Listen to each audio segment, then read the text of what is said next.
ご覧のスポンサーの提供でお送りします。What's up, everybody? Welcome back to the channel. As always, it's yours truly, the MOBA expert Sugi here. And today I'm gonna be reviewing a brand new MOBA game that was released yesterday on Steam called Iron League. And it has nothing to do with League of Legends or Riot Games, by the way. And it was developed and published by Dexent Games, which is a Korean company, and the game was originally released on mobile devices, and to my understanding also was in the Korean language. So this is essentially English PC port out of the game. And this is not totally uncommon. I have reviewed a couple of other games which have been PC ported, such as Underworld, and there has been a couple of others, and usually they have the same recurring themes, so they're 3v3 MOBAs usually.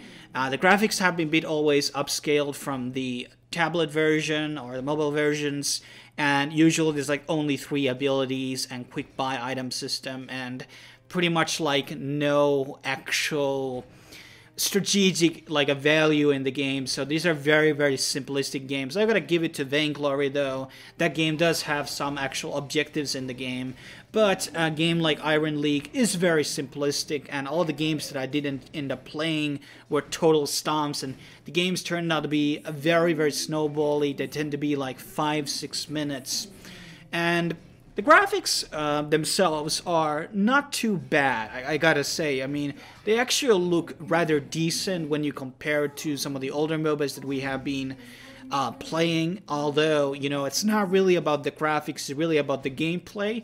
There's a very smooth transition when you use, you're clicking your mouse and turn rates and everything. This felt really smooth.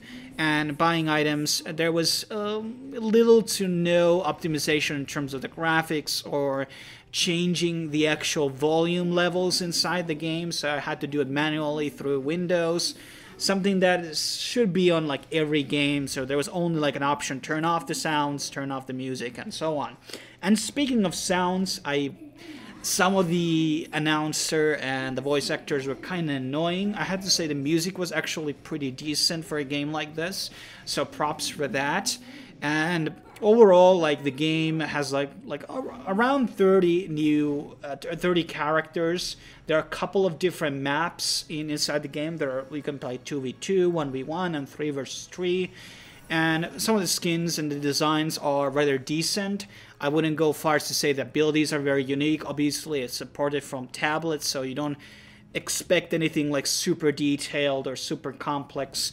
I didn't even have to like look on like what the items actually did. I just auto-bought everything, and it was pretty much like that.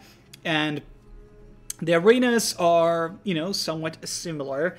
I would say, you know, pretty similar to each other. There are some tweaks on the middle of the map. You have the towers, you have the inhibitors, and you have these crystals which will essentially summon these, you know, super minions pushed away, which are very contested objectives on the map, and everything really happens on the middle because technically there's no lanes in the game. And reading through the other Steam reviews on the game, there were a lot of problems of people restarting the game and losing all type of progress that they would have, whatever statistics on the wins and all that. And that's something, kind of like a major bug that you really shouldn't have on the game, and that's why you have like open betas or closed betas.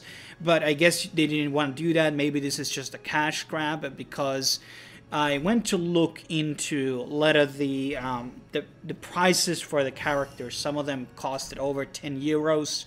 That's quite a lot of a price for some of the characters inside the game. And the game was really expensive. You can obviously grind out, you know, the characters by the in-game currency, and you get like some daily login bonuses, which is a variation thing, obviously, and so on. But overall, the game wasn't like totally bad, but it was kind of boring in terms of gameplay. It looks nice, it kind of looks neat. The character designs are nice, I have to say, in terms of visual, but it just doesn't really have the complexity that I'm looking inside a game to keep me hooked up in the game. And obviously, I can already predict this game is not really going anywhere. These Asian ports have been doing very poorly.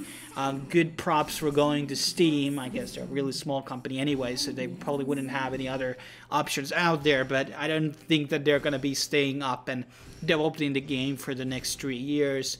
No, not by a mile, and I believe, you know, the queue times were good, actually. I didn't have to wait more than 2 minutes. But this is the second day of the release, so maybe a week after there's not going to be anyone playing the game, especially if they don't fix the bugs inside the game right now.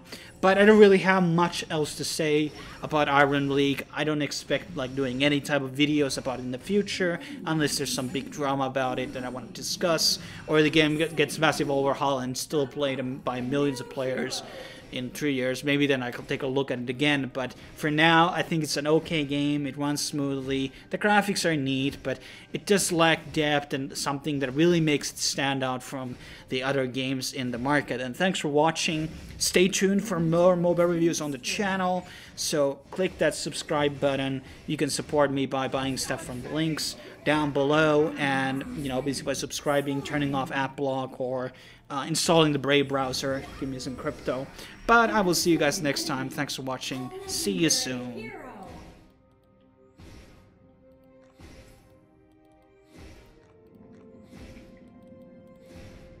The enemy suppressor has been destroyed.